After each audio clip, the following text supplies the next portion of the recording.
terlajak subuh ke, ataupun pekerja sendiri pun tak boleh bangun pukul 3 pagi tu.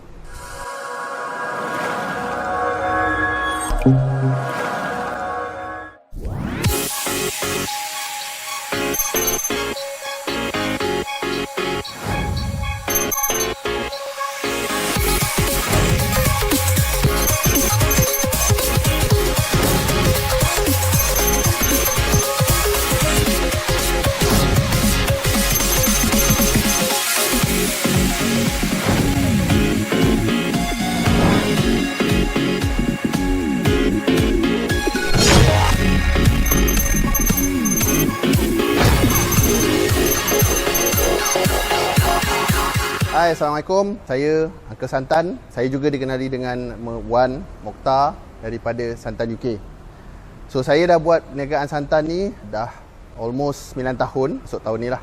Saya memang terlibat dalam bidang perniagaan trading daripada tahun 2006 sehinggalah pada tahun 2013 saya decide untuk mulakan satu perniagaan lah. Pada ketika tu saya sedang mencari apa perniagaan yang cash basis. So, akhirnya saya decide untuk kita buat bisnes santan. 2013 tu bila kita mula, saya memang tak ada pengalaman langsung, saya tak ada knowledge dan saya tak ada guru. Apa yang saya buat ialah panggil pasukan saya kata kita buat je, kita test, kita cuba, kita bereksperimen. Dan sehinggalah tahun ketiga baru kita orang dapat satu kaedah cara bagaimana kita orang nak buat santan ni supaya dalam keadaan pun kata stabil. Dan 5 tahun ke belakang kita berjaya untuk develop satu sistem untuk detect sebiji kelapa hilang, sekilo santan hilang dan juga 1 sen duit hilang. Sebelum sistem ni kami develop, dekat tempat ni lah, kita orang buang bertan-tan santan. Kerugian yang berpuluh-puluh ribu ringgit. Tapi bagi kami itu adalah proses pembelajaran. Setelah kami siapkan sistem tu, kita dapat uruskan bisnes ni dengan gaya korporat. Bermaksud dia, saya tidak perlu berada di premis untuk menilai dan melihat operasi syarikat.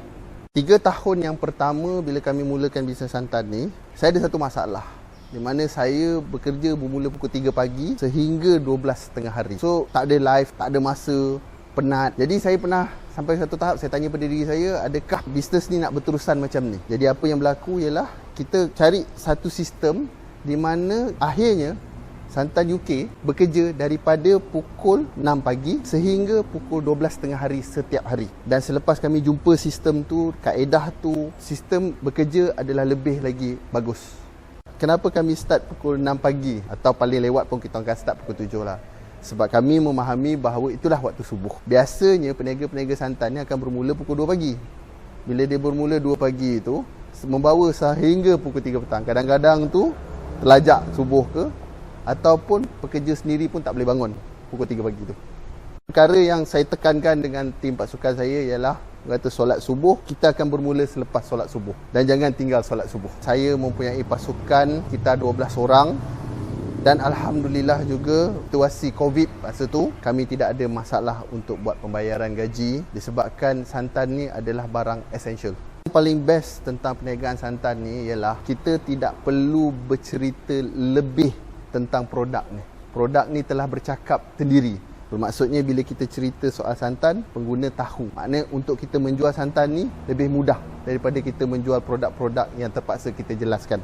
Alhamdulillah pada masa-masa tertentu kadang-kadang bisnes ni ada ups, ada down. Boleh kita capai 70-80 ribu sebulan dengan kadar keuntungan 30%, 40% bersih. Awal COVID 2019 nak masuk ke 2020, bulan 3 ke atas tu saya dapat banyak panggilan telefon daripada orang ramai yang kebanyakannya telah dibuang kerja ataupun sedang mencari peluang-peluang baru kerana krisis COVID-19.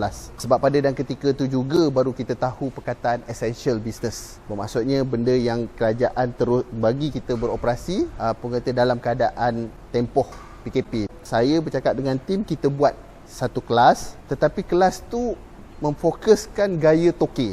Bermaksudnya gaya toke di sini, tuan-tuan akan pegang duit sendiri, buka pintu sendiri, tutup sendiri, semuanya tuan-tuan akan buat sendiri. Pada masa sekarang ni, lepas daripada pengajaran kelas secara gaya toke tu, mereka ada permasalahan untuk menguruskan bisnes ni bila bisnes sudah makin berkembang. Jadi atas dasar itu, saya bersedia untuk berkongsi penambahan ilmu untuk menguruskan bisnes gaya korporat. Bermaksudnya kita mempunyai elemen sale, marketing, HR, admin dan juga bahagian operation.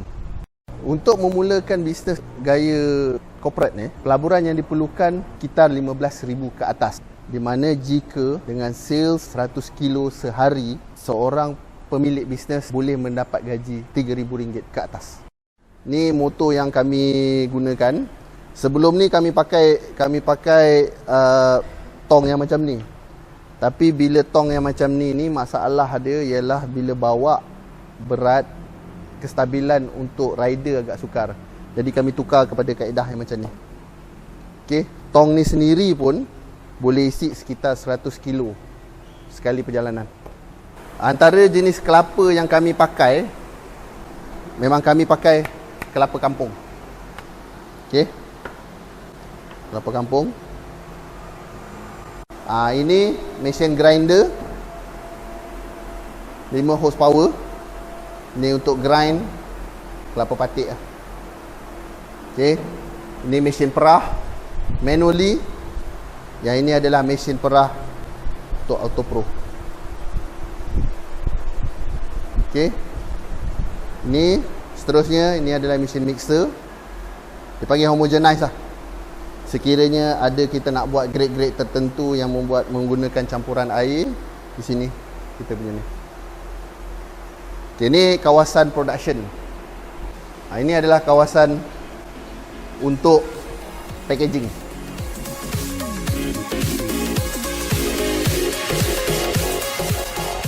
Ini peti ais yang digunakan untuk menyejukkan santan-santan yang dah dibuat. Boleh tengok. Ini antara pembelajaran yang tuan-tuan dan puan akan belajar nanti ialah bagaimana menstabilkan harga santan. Uncle Santan Best.